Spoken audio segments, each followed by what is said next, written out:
Goeiemôre en baie welkom by vanoggend se Bybellees. En vanoggend lees ons Matteus 17. Mag die Here jou seën met hierdie hoofstuk.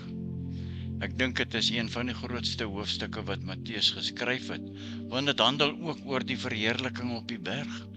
Matteus 17 is 'n sentrale hoofstuk in die Bybel, wat Jesus se goddelike natuur en sending uitlig. En dit gaan alles oor die verheerliking, waar Jesus vir Petrus, Jakobus en ou Johannes en daarbo op 'n berg geneem het en voor hulle oë verander word en helder soos die son skyn.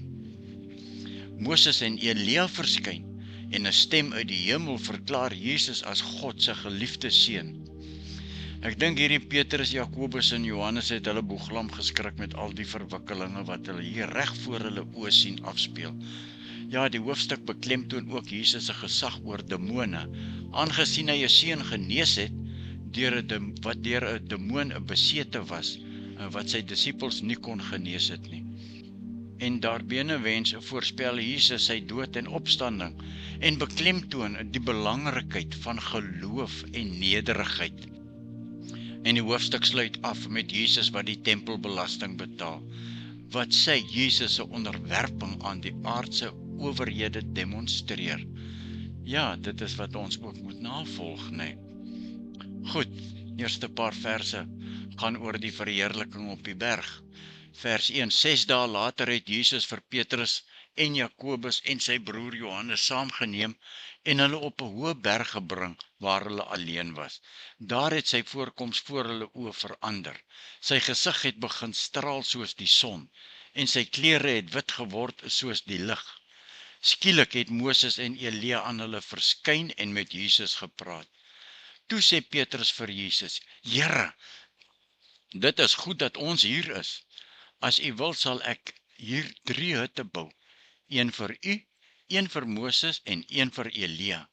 En terwyl hy nog praat, het 'n helder ligte wolk skielik sy skaduwee oor hulle gegooi. En 'n stem uit die wolk het gesê: "Dit is my geliefde seun oor wie ek my verheug. Luister na hom." Toe die disippels dit hoor, het hulle baie bang geword en op die grond neergeval. Maar Jesus het na hulle toe gekom en hulle aangeraak en gesê: "Staan op, moenie bang wees nie." Toe hulle opkyk, het hulle niemand gesien nie, net vir Jesus alleen. Nou, hierdie gebeurtenis het Jesus se goddelike heerlikheid tentoongestel en sy identiteit as die seun van God bevestig. Moses en Elia het die wet en die profete verteenwoordig en van Jesus as die vervulling van die skrif getuig. Hulle getuig dit voor die 3 disippels. Die verheerliking het die disippels 'n kykie gegee in Jesus se ware aard en hulle voorberei vir sy komende kruisiging. Ja, en sy opstanding. En dan praat Jesus oor die koms van Elia. Terwyl hulle van die berg afkom, het Jesus hulle beveel: "Wat julle gesien het, moet julle vir niemand vertel voordat die seun van die mens uit die dood opgewek is nie." En die disippels vra hom toe: "Maar waarom sê die skrifgeleerdes dan dat Elia eers moet kom?" "Elia kom wel om alles weer reg te maak," antwoord Jesus.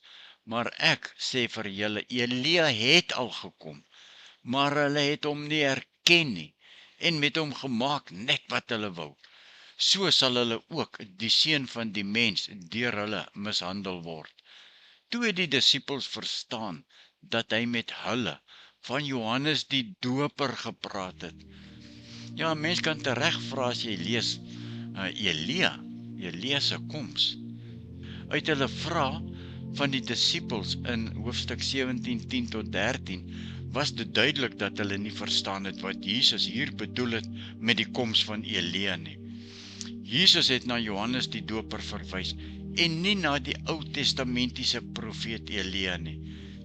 Johannes die Doper het Elia se profetiese rol in hierdie tyd vervul. Hy het die sonde vreesloos veroordeel en vir mense die pad na God gewys. Maleagi het al vroeër voorspel dat daar 'n profeet soos Elia sou kom in Maleagi 4 vers 5. Hy, Johannes die Doper, is die Elia wat sou kom. Hier identifiseer Jesus Johannes die Doper as die vervulling van die profesie in Maleagi 4 vers 5 en 6, waar verwag word dat Elia sal terugkeer voor die Messias. Johannes die Doper het gekom in die gees en krag van Elia en die weg vir Jesus voorberei. Vers 14. Toe hulle weer by die mense kom, het 'n man voor hom kom kniel, dis voor Jesus kom kniel, en gesê, Here, ontferm U tog oor my seun, want hy is geestelik versteurd en hy ly verskriklik. Hy val dikwels in die vuur en dikwels in die water. Ek het hom al na U disippels toegebring en hulle kon hom nie gesond maak nie. Ja, Jesus vervies hom, Julle ongelowige en julle ontaarde geslag, het Jesus gesê. Hoe lank moet ek nog saam met julle wees? Hoe lank moet ek, Jesus, julle nog verdra? Bring hom hier vir my. Jesus het die bose gees skerp aangespreek en die bose gees het van die seun af weggegaan. Van daardie oomblik af het die seun gesond geword. Die disippels het toe alleen na Jesus toe gekom en gevra, waarom kon ons hom nie uitdryf nie? Jesus antwoord hulle, omdat julle geloof te klein is, sê hy vir hulle, dit verseker ek julle, as julle maar geloof het so groot soos 'n mosterdsaadjie, sal julle vir hierdie berg sê, gaan staan daar aan die ander kant, en hy sal gaan. Niks sal vir julle onmoontlik wees nie.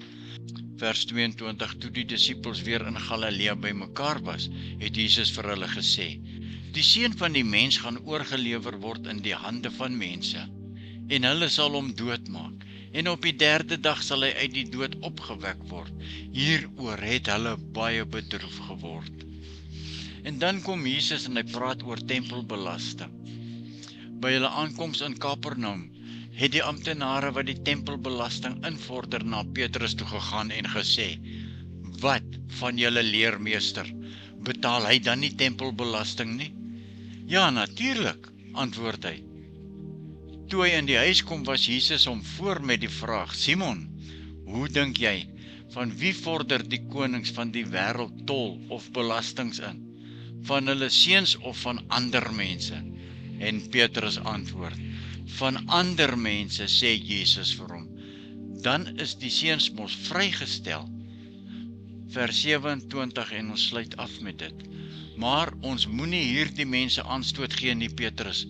Gaan see toe en gooi 'n hoek in, en die eerste vis wat byt, moet jy uittrek. As jy sy bek oopmaak, sal jy 'n silwermuntstuk daarin kry. Vat dit en betaal hulle die belasting vir my en vir jou. Amen, Here, U is wonderbaar, wonderlik. U woord is so groot en dit tref so diep. Seën en vrede vir julle almal wat saam gelees het. Seën en vrede van God ons Vader, Jesus Christus en die Heilige Gees. Môre lees ons Matteus 18 en dankie dat jy saam lees. Amen.